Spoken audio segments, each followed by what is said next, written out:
Software. Good morning, and thank you for joining us. My name is Flint Anderson, and we have a guest with us today who I met through networking a long time ago. You guys hear me talk about networking all the time.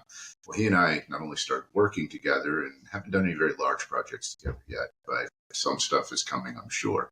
But just became friends and have been sharing information and growing our businesses together for how long has it been, Cole?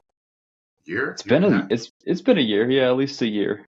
Yeah. So I'm going to introduce or allow Cole Faust to introduce himself and talk a little bit. Tell us a little bit about who you are and what you do, brother.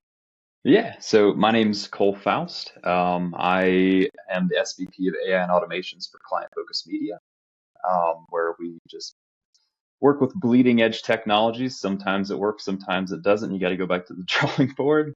But that's basically what I do is I take current existing business processes, analyze them, see where we can create efficiencies or identify intensive processes to literally throw an AI into the mix to make those determinations instead.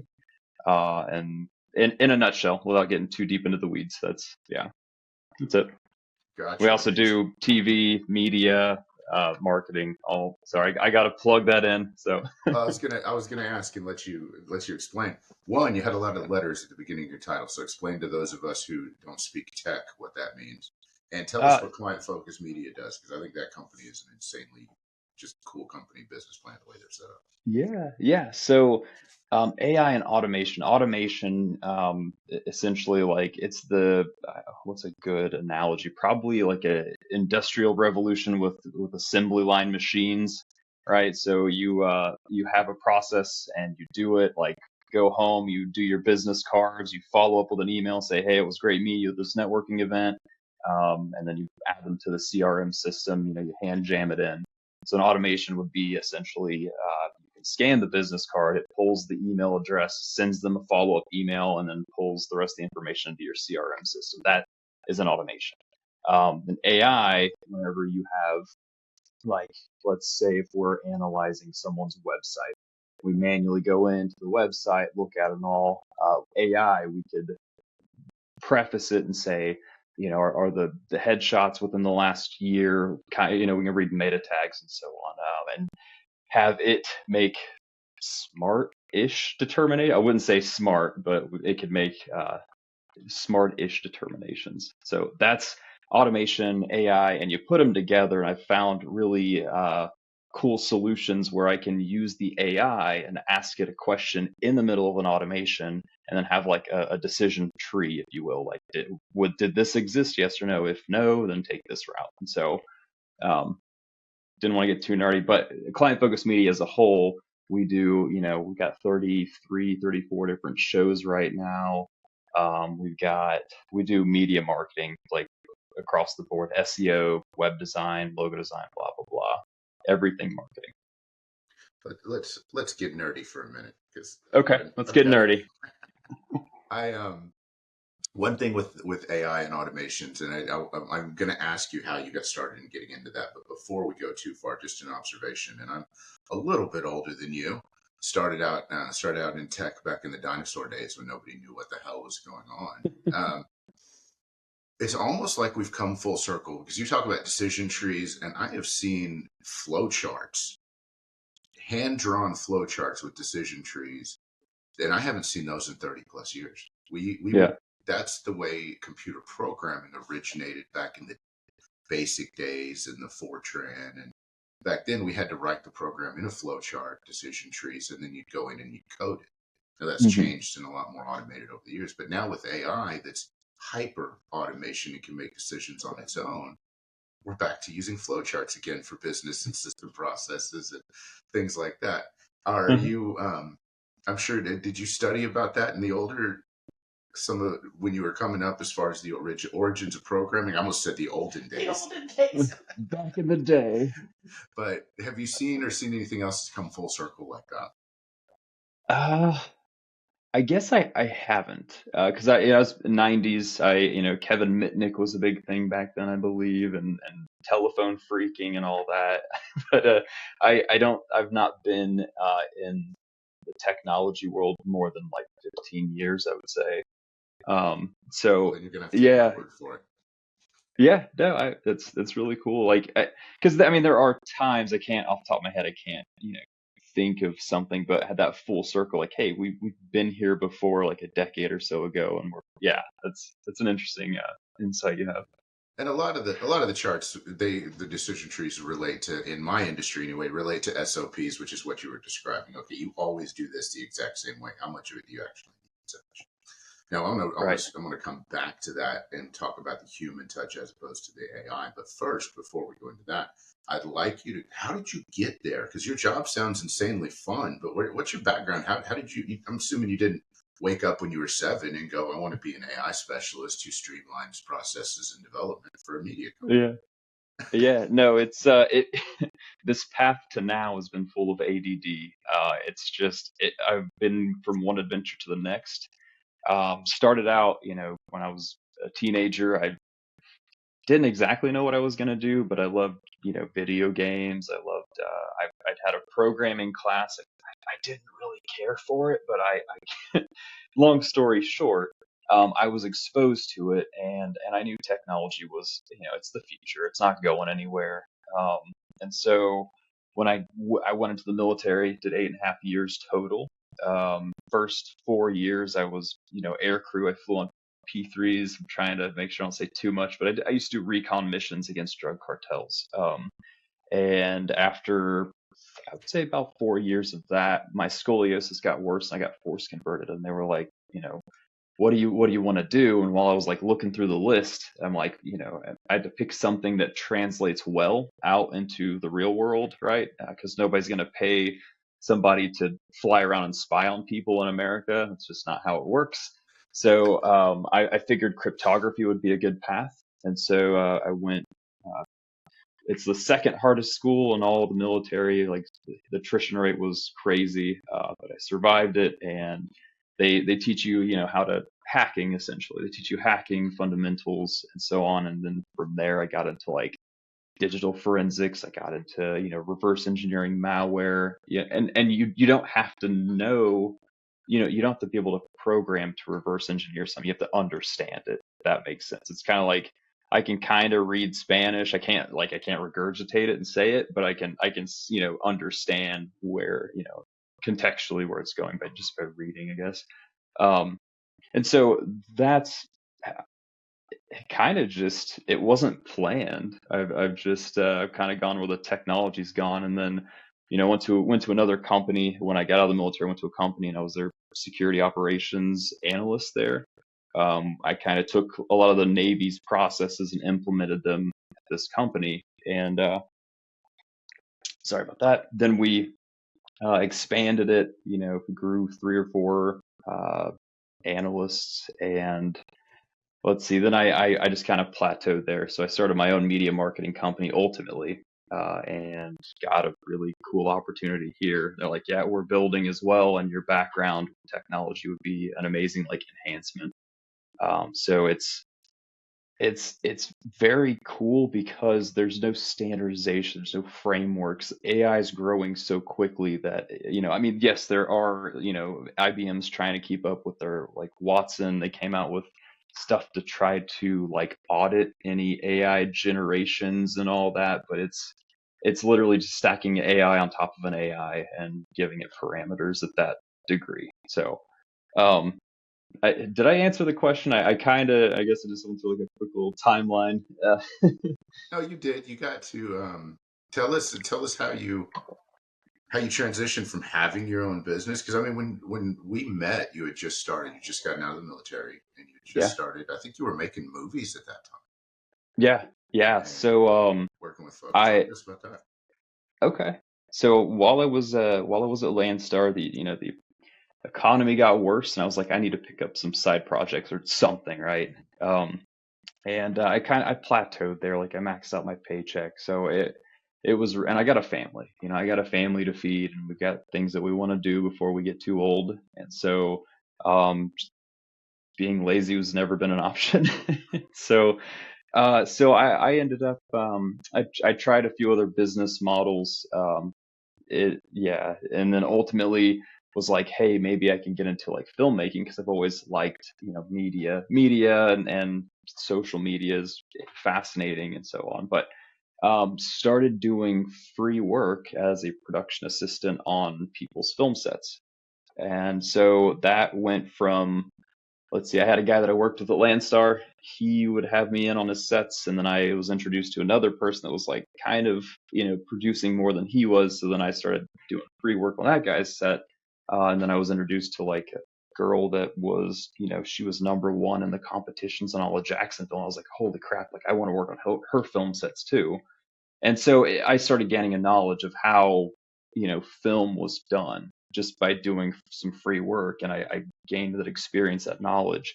And then eventually it turned into I could build a business off of this. And so I started talking to her about let's try to do business together. And then it turned into, as we're building it, I go onto a show, and the owner of the whole thing was like running down the stairs, basically like, let's have a conversation after I went onto the show. He mentored me for months, and it turned into like a really great like mentorship, friendship. And then I got an offer to basically get to do what I'm doing now. I own like a little bit of equity basically in the company, and it's really cool model because I get to build and look for efficiencies instead of the thing that always irked me about working a job is whenever I have to do like dumb processes that are inefficient. And so my passion's always been like finding the efficiencies, finding a way to do it better and innovate it. And I never could get that in a big, conglomerate, if you will. That's kind of what I was trying to do with my business. And so that was seen by the owner of all this. And now here I am now. So if I that think in a, Elon Musk talks about that. He says, how does this quote? Oh, the problem with most engineers is they spend time fixing problems that shouldn't be there in the first place, on yeah, processes that shouldn't exist in the first place. yeah. I mean, I was, I was rattling cages. We had software that was like, it was obsolete in 2014 and they're paying a third party to keep it afloat. And I'm like, why? And oh, it's such a pain to like migrate over and this and that. Like, yeah, but like it needs to happen. It, so digressing, but yes, people don't like change. I love change. Putting off a decision never makes it easier. It's like, well, it's not going to be any less hard if we migrate 2 years from now than if we do now, and we're eventually Yeah. going to have to do it. Yeah. Or something bad happens. And then it's, everything's on fire all at once and you have everyone working like day and night. And yeah, it was frustrating, but So I like the way you describe that with the ADHD journey as far as that goes. If you were going to give some advice to somebody who was feeling stuck in their corporate job or looking to start a business or maybe stagnant in their business, what would you tell a few things. Um, Change it. You're ultimately in charge of getting yourself out of just the mundane. That's kind of where I was. It was, I wake up, I did the same thing over and over, and it was mundane. So first off, take charge of your own life and don't try to like put it off on somebody else. Sticky notes help because if you're being a business owner, you're going to have a roller coaster of emotions. And on those days where you're down, having a sticky note that says "I like myself and I love what I do" is extremely helpful, at least for me. And just persistence, not giving up is the biggest key. And stick to it. Stick to it. Identify what you love doing. I think Steve Jobs said that. Identify what you love doing and just kick ass at it. And that's what I'm attempting to do every day. So, so do tell you us have any more. advice? Do you have any advice that you could add to that? People, our listeners hear my advice quite frequently, but yes, Okay. pursuing your I will add this to it because I think it needs to be said.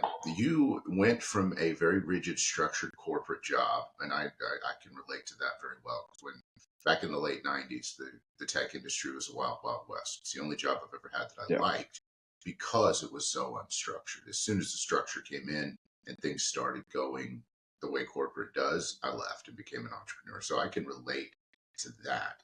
But Hmm. you have kind of come full circle because now you're working back at another company, a very Hmm. entrepreneurial company, and one that aligns with your values and with what you want to be doing. But some people look at taking a job working for somebody else as a failure when they've been out in business on their own. So what I would Hmm. add to that is if you find somebody who your ideals and your goals are in alignment with and you partner with them moving forward, there's absolutely nothing wrong with that. That is not a loss in any way. It makes Yeah. you that much stronger moving forward. Do you feel like you gave anything up going to work for this corporation or like you became enhanced and able to do more of what you want? I mean, I still like me and the owner, right? We co-own the business together, and so I- there is like an employment type thing, but there's also it's I don't I think that finding someone that aligns with, innovation, or I guess that's subjective. What my values are, yes. Somebody that sees that, they see, the vision, if you will, and they kind of empower that because they believe in you. That's really what I needed. And that was kind of, freeing because when I'd have an idea, it would take months to implement at a, big company, right? It has to go through all the red tape and get approved in all these departments and all. And here it's like, we constantly talk about failing forward. Like sometimes we might make a change and it like breaks stuff. It's like, okay, put it back. Let's try it differently.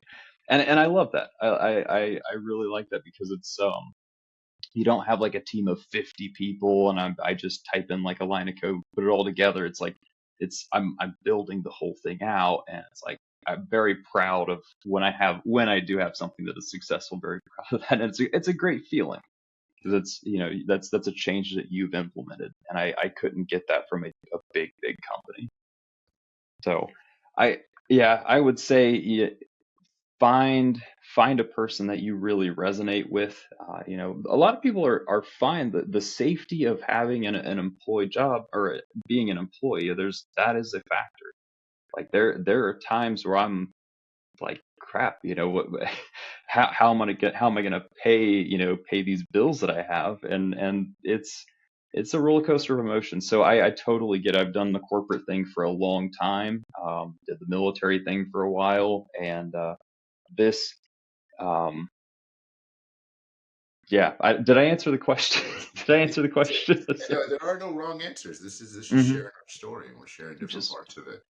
yeah. Uh, and it's I don't want people feeling like they're giving up whenever they're making choices to move forward. That's the thing. You shouldn't, in my opinion, you shouldn't disrupt or fight against a thing just because society or tells you you're supposed to. Oh, you're not a real entrepreneur if you're going to partner with somebody. You know what? If you had somebody you Yeah. trusted enough to mentor you moving forward that now wants to partner with you, that's the Hmm. ultimate compliment. That's not a Yeah. bad thing at all.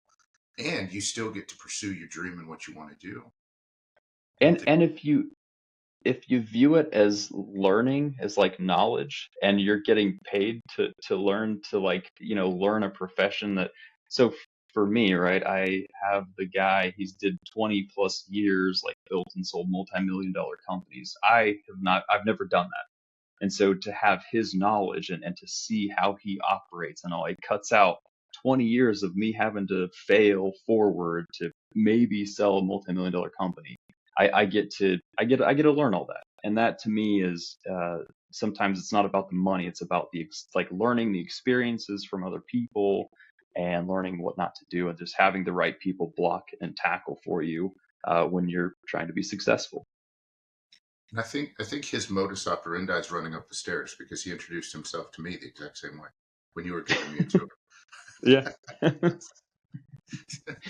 Not that it has anything to do with his mentorship style, but just a really genuinely good dude and somebody who's involved in the day to day actions of the business, which is huge too.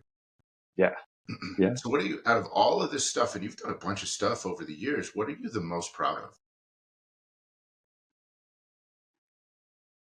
I having a family. I like, to be honest, like I don't know. I went 3 years without like dating. I think yeah, I think being a family man and being son tells me I'm a good dad, so I hope that I'm a good dad. I'm very proud of that because in that he's top of his class, straight A student. And I'm very proud of him. And so one day when I have hopefully a very successful business, I can help him build his own business if he would like to take that. He wants, it changes every year. He wanted to be in IT and I want to be a DJ and whatever, but I can support that. So proudest moment is I guess being a family man because I never really saw myself doing that. And well, there's that, and then of course the business side too. But yeah, Well, yeah, the reason we do all this with business is to build our family's life and to build our life the way that we want it. Otherwise, there'd be yeah, no point. I mean, it's not. Famous saying, we don't do it for the practice. There's a reason behind it. If we wanted just to subserviate and exist, we could do that with a heck of a lot less headaches. So being yeah, proud of your family is that should be one of your greatest accomplishments, in my opinion. I know it is. I know it is for myself as well. And also, I sent a short from YouTube to one of my sons, my youngest son, actually, the other day, in reference to this. He's talking about we ask these 16-year-olds, where do you want to go to college? What do you want to do for the next 50 years? And they don't even know who they are yet. yeah, So I yeah. encourage your kiddos to allow them to try and imagine themselves doing different things. They don't need to pick their lifelong career, but before they're Hmm. 25, even if they're going to college. I mean, look at where Yeah. you ended up. You started out in the military flying on P3s, and now you work for I a media company. I I mean, dropped out of high school. It started with dropping out of high school. Yeah, so that path kind of chose itself, and you worked it out as you were figuring out who you were. failing forward. Yeah, And I don't know. I was kind of an but idiot when I was in my late teens and early 20s. I don't know if I trust that guy to make decisions for me right now. same here. Yeah, it was there. It was a long road to get to where we're at now. But yes. It changes things. It changes the way you look at the world. I don't think it gets any worse, but it definitely makes you think. It's like, okay, where are we going to wrap this up at? So, Yeah. what? Here's a question, and I'm curious because you were so varied in different areas in what you do. If you had to start over again tomorrow, what would you do? How would you do I honestly I think I would try to be a business owner in the beginning because what I've found is I always have these ideas. Like I keep a list of ideas, and hey, it'd be neat if we like took this technology and like put these two technologies together, and we have this new.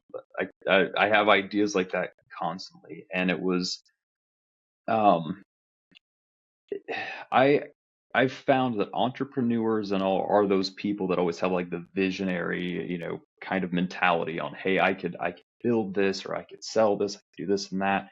And I've always been like that, just I've not had the experience of business. So I would study business and try to take that route. If possible. But then again, like you have the whole like butterfly effect. So then would I really have my family and all these things? Because had I not been in the military, I might not be here in Jacksonville, Florida. I'd still be living like up in Indiana. And so yeah, I don't know. A double-edged sword question, Flint. it's a hard question, and some people know the answer. Well, I do this. Well, I do that. And you Yeah. can answer it purely on business, but it's a good question to make you think. It really gives you an idea of where your head's at. It cuts through the BS. It's like, man, if I had to start over, what would I do? Hmm. So the other question I've got in along that same lines is, out of all the skills that you've gotten and learned and perfected over the years, is there one that stands out? Is there one that's more important than the others? The cryptography, 100%. Because it the training that I got, I can't go too deep into it, but it was 6 months long, and I'm telling you, it was nuts. They would, the first month and a half was just learning logic and how like ones and zeros worked, and then the, like a month after that, you're learning hex dumps and you're learning packets and you're learning headers on TCP packets, and then they'll like take away literally like a 2 byte hex. So like a 6A, if there's like something missing, they'll take it out and they're like, what's supposed to be here? And you have to be able to analyze all this hex and say, oh, because of all of this, there's supposed to be this here. Like that was so understanding that depth of knowledge and how all these electronics, all these computers, all these things function, think, determine, so on. I think that has been my biggest like valuable thing that I've learned in my life. So that was an incredible experience. It's an awful, like even my roommate, I lost my roommate. Like he failed out, and it was a lot of like sleepless nights studying and drinking a little bit. I don't drink much anymore, but drinking a little bit to try to like it was chaos. But yeah, that hands down gave me a huge understanding in how like technology works and communicates and so on. So and even now, like I told you, I don't program. What makes me good, nobody's got it down to a science yet, but what makes me, good at like AI engineering is understanding programming and pseudocoding. And so if I have those and I'm able to kind of think and process like the AI, and I'm like, oh, it's doing this because I didn't specifically tell it not to do X, Y, and Z. And so being able to think like a computer and implement that into AI has helped me significantly. So I can build these like crazy cool machines. So Well, when you learn to think like one and you've been trained to think like one, that helps. What yeah, you said several times through our conversations and through almost everyone that you are not a naturally outgoing person. You're an introvert.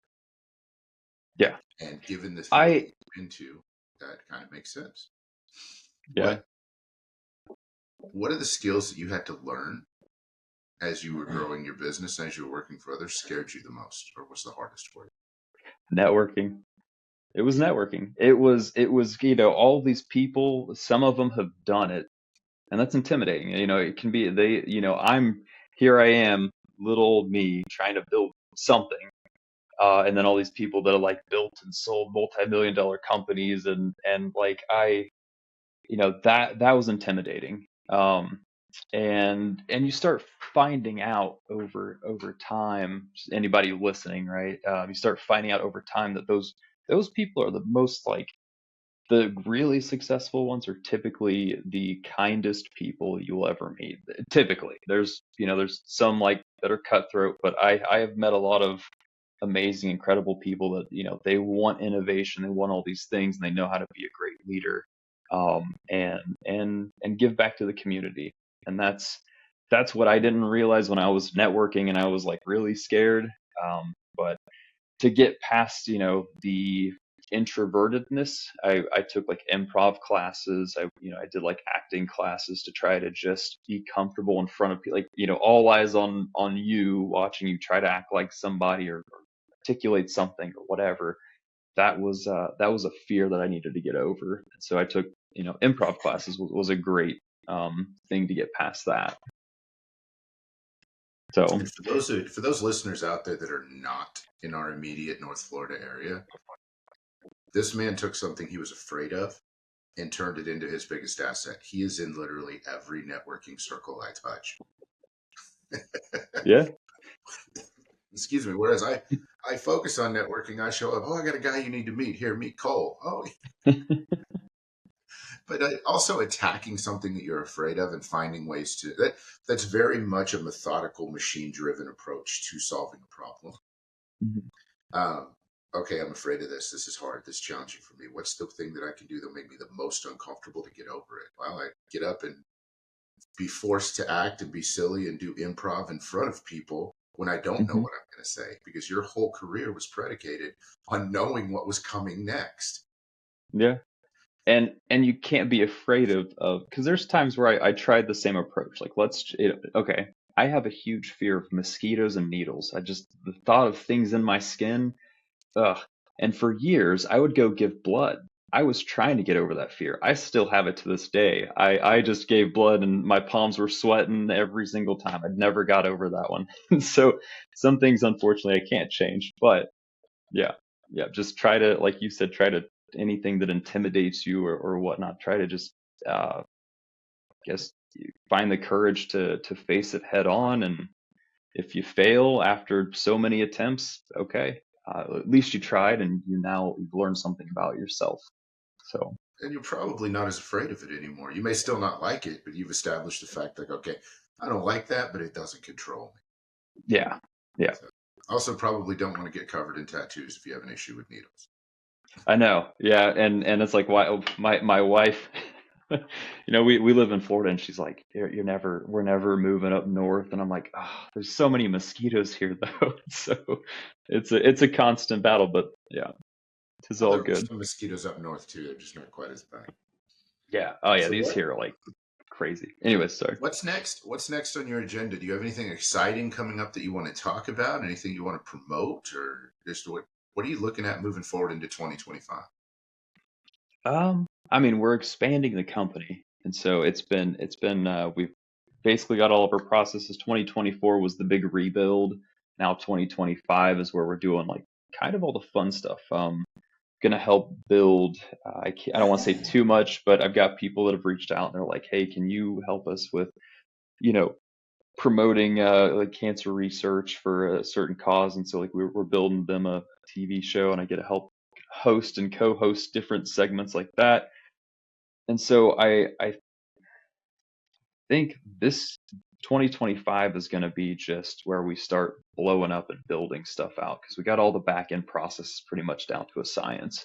So it's yeah, hopefully rapid expansion and we're ultimately trying to build one of the biggest agencies in Jacksonville. We're there. We're already one of the biggest ones in Jax, but we want to be obviously number one, which will take time, but yeah.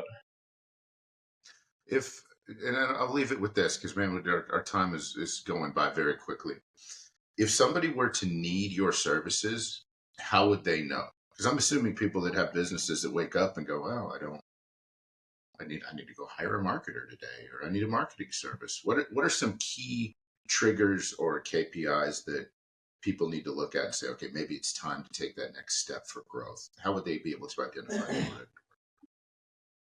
Whenever as far as marketing scope, you're doing like social media posting, you're trying to make your own, like it's a logo redesign or a logo design, your website needs upkept, and you want to make changes and promote 50% off and this and that. You start getting into all these like man hour pockets of your marketing. And that's where we come in. We have a full team, an integration team and all, that can basically work as a chief marketing officer position. And so that's kind of where we come in. We'll see, somebody comes to us like, oh, I tried, social media management group, and it didn't work out. It's like, yeah, it didn't work out because they're going to sell you social media management, and you really needed to get your name out there through like Google Ads or a different route. And so where we come in is we take that, full 360. We look at everything about your business and we say, this is the best tactic for your industry, your demographic, and so on. So when people start finding themselves overwhelmed and trying to prospect or find clients and all that, that's where we can come in and really help. Gotcha. Thank you for sharing that, and thank you again for being with us.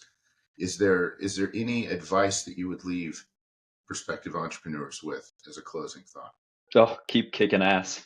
Like wake up every day and just say, I'm gonna go kill it today. That's what you really have to do. Like I said, it's a roller coaster of emotions, and I think a lot of entrepreneurs have been there, but very rarely is it there's just this uphill, like everything's great and wildly successful. That's typically not the case. So keep your chin up and yeah, keep kicking ass. That's all I got. All right, guys. Well, thank you, Cole. We appreciate you being with us. We'll put your links down below if you want to connect with Cole on LinkedIn or where it matters most for you. Then you'll be able to find that. As always, make sure that you are liked and subscribed to the Old Man Energy Podcast and following me on all the different social media platforms. Until next time, love you guys.